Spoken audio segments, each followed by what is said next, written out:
The Monkey's Paw was written by W. Jacobs. It is a short story first published in 1902. The story is about a magical object that can grant 3 wishes, but every wish comes with a terrible price. It is a famous story that warns people to be careful what they wish for. The story takes place in England, in the home of Mr. and Mrs. White and their son, Herbert.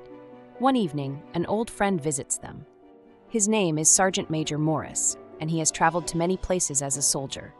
While they talk, he tells them about a strange object he brought from India, a monkey's paw. He says the paw has magic power. It can grant 3 wishes to the person who owns it, but he also warns them.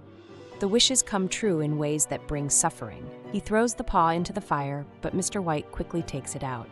He is curious and asks how to use it. Morris tells him to hold it and make a clear wish. After Morris leaves, the family laughs about the monkey's paw. They don't really believe in its power. But just for fun, Mr. White wishes for £200. This is the amount of money they need to pay off their house. Nothing happens, and they all go to bed, thinking the paw is just a silly old thing. The next day, a man comes to their house. He looks very serious and sad. He tells them that Herbert has died in an accident at the factory where he works. The company feels sorry and gives them compensation money, £200, exactly the amount Mr. White wished for. Mr. and Mrs. White are shocked and heartbroken. The wish came true, but in the worst way possible. Days pass, and Mrs. White cannot stop crying for her son.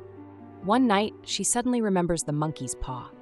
She begs her husband to make a second wish, to bring Herbert back to life. Mr. White is afraid, but he loves his wife and wants to help her.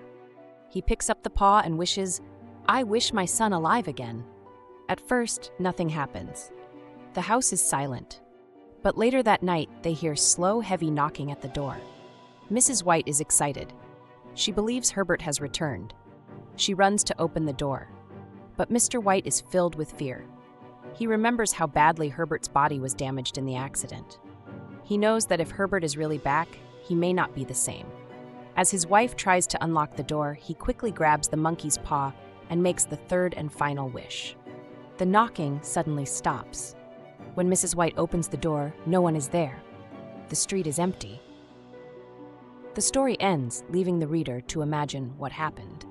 This short story shows that people should be careful what they wish for, because wishes may come true in ways they never expect. It also makes people think about fate and whether it is right to try to change it. The story has a strong feeling of fear and mystery, and the ending leaves people with many questions. What did Mr. White wish for in the end? Did he wish his son away to save him from suffering? Or something even worse was about to happen?